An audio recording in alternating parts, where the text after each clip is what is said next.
Welcome students, and today we move on to part 2 of Russian Revolution.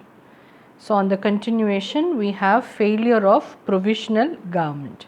So we already saw there are two types of government bodies to do government functions. So one was the Bocuse politicians and the other one was the workers class or the workers delegates as we call them. So why did the provisional means temporary government fail? That's what we are going to learn here. Lenin was in Switzerland when the revolution broke out. So when the Russian revolution broke out, Lenin was in Switzerland. Lenin wanted continued revolution. So though he was in Switzerland, he wanted the people to rebel all the time. So continuously he wanted them to rebel. His slogan, so what was his slogan? All power to the Soviet. So we know that Russia, Soviet, so all the power is to go to the Soviet was his slogan. Soon won over the workers' leaders. So even the workers delegates, we call them delegates or leaders, they also were attracted by his slogan, all power to the Soviets.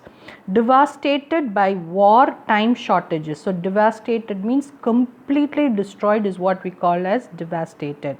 So what did this war, First World War, bring about is there were a lot of shortages. We saw that there was no food and all those stuff. So the war brought in lot of shortages. The people were attracted by the slogan of bread, peace and land. So when the country was totally towards destruction, people wanted food. So they wanted bread, they wanted peace, they didn't want to go for war, and they wanted land for survival.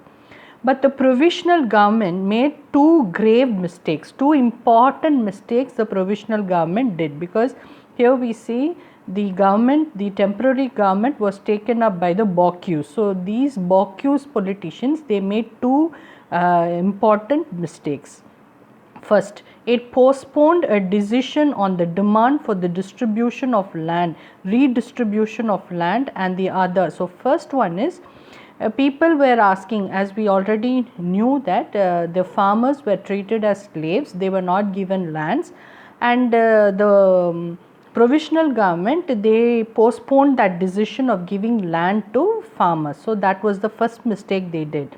And the other was government decided to continue the war, and the second mistake they did was the government wanted to continue with World War I. Frustrated, that means they were totally disturbed, they did not like it. The frustrated peasant soldiers, so these the local farmer soldiers, the normal people soldiers, deserted their post. Deserted means they left back their post and joined those who had resorted to land grabbing. So they left their soldiers post, the rebellious post, and what they did is they joined with people who grabbed lands from other people. So that is resorted, they took back to land grabbing. This intensified the rising in Petrograd led by Bolsheviks. So these people, they got together at Petrograd, and they were led by the majority group at that point of time were Bolsheviks. The government banned Pravda and arrested all Bolsheviks. So Pravda is a very important name here. It is a official newspaper where the news about the Communist Party, about the Soviet Union and all those things come. So what did the government do is they stopped the newspaper to come into existence, and they also arrested all the Bolsheviks who gathered at Petrograd. Trotsky was also arrested. You know him, he is also a leader, and he was also arrested. Kerensky became prime minister. So a new prime minister came there, leading a new coalition of liberals. So coalition means alliance. So he had a new alliance. Alliance is group. Of what kind of group he had is liberals. Liberals means individual people, and moderately social. Moderately socialist means they are not too violent, they are very moderate. They had that feeling of socialism, but they were in the moderate state. So faced with an attempted coup Kurski tried in September to dismiss both the government and the Soviets. So, this new prime minister who came there by seizing power, by coming to power, coup means by illegal ways he came to power, suddenly he came to power. He tried in September to dismiss, he did not want both the government as well as the Soviet group. Takeover by the Bolshevik party under Lenin leadership. So, this is again a very important one. So, the Bolshevik party, as we said, is a majority party, and now who is going to take the leadership there? It is Lenin. In October, Lenin persuaded is he somehow tried to convince the Bolshevik Central Committee to decide on immediate revolution. So, people were almost like they did not want to go for war, they did not want to rebel. So, they kept quiet, they were little moderate, but somehow Lenin convinced the Bolshevik group and they wanted immediate revolution. Trotsky, he prepared a detailed plan. So, who worked out this plan was Trotsky. On 7 November, the key government buildings, key means important. So, important government buildings including the Winter Palace, the Prime Minister's headquarters were seized. Were seized means they were caught by armed factory workers. So, factory workers who had armed means they had guns and all those stuffs. They caught the important places and revolutionary troops. So, they were seized by armed factory workers as well as the revolutionary troops. On 8th November, that is one day, that happened on 7th November, and 8th November 1917, a new communist government was in office in Russia. So, within a day's time, what happened is there was a new government which is called as the new communist government was in Russia. Its head this time was Lenin. So, who was leading the government now? It was Lenin. The Bolshevik party was renamed the Russian Communist Party. So, no more is the Bolshevik party called so. Bolshevik party is now called as Russian Communist Party headed by Lenin. Now, next one is the outcome of the revolution. Outcome is the result of the revolution. What did the revolution bring forth? The Russian Communist Party led by Lenin eliminated means totally destroyed illiteracy. Illiteracy means people who do not study are called as illiterate. So, they gave education for all. So, eliminated illiteracy and poverty. Poverty is without food if you are, we call it as poverty. So, they eliminated two things. One is illiteracy, that means they gave education, and poverty is they gave food.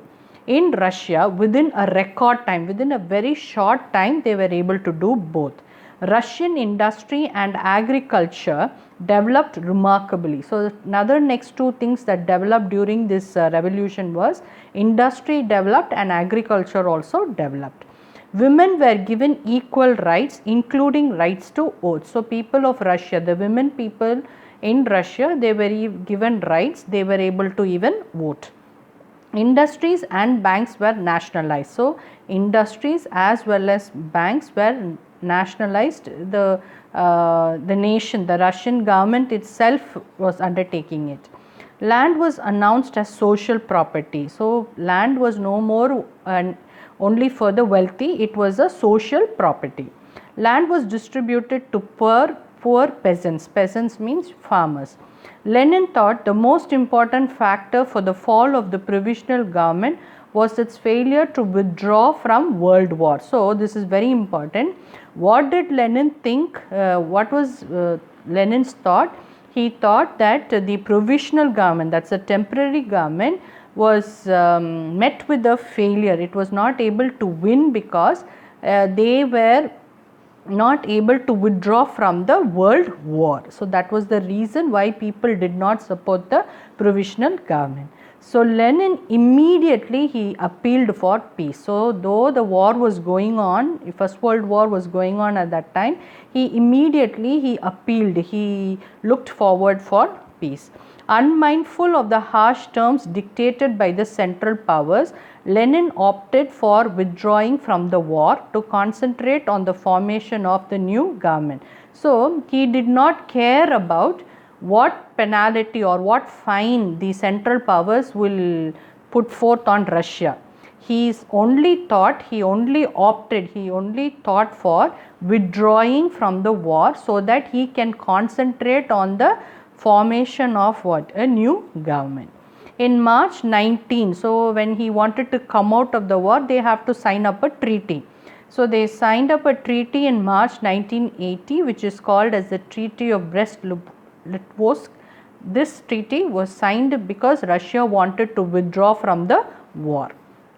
Global influence of the Russian Revolution. Global means worldwide. So what was the effect of the Russian Revolution worldwide? The revolution fired people's imagination across the world. So when this revolution took place in Russia, when the people all over the world were looking into this, they had a wonderful imagination coming up in their own minds. In many countries, communist parties were formed. So following this, seeing what is happening in Russia, many countries they took to communist parties. The Russian communist government encouraged the colonies to fight for their freedom. So the Russian Communist Party, what they did was they asked their colonies to fight for freedom. Debates means arguments, you can you can call that as arguments over key issues. Key means important issues like land reforms. Reforms are changes, social welfare, workers' rights and gender equality started taking place in a global context. So worldwide these are the important things. Debates were taking place on important issues. There were a lot of land reforms, land changes, changes happening, social welfare was being dealt with, rights for workers were given, gender equality was also taking place because of this revolution. This is very important. What happened because of Russian Revolution worldwide? And then the last part of it is Pravda. We have already learnt that it is a Russian word meaning truth. It was the official newspaper of the Communist Party of the Soviet Union from 1918 to 1991. So that's how. So this Russian Revolution in your standard 10 is a very important revolution to be learnt. So go through the lesson carefully.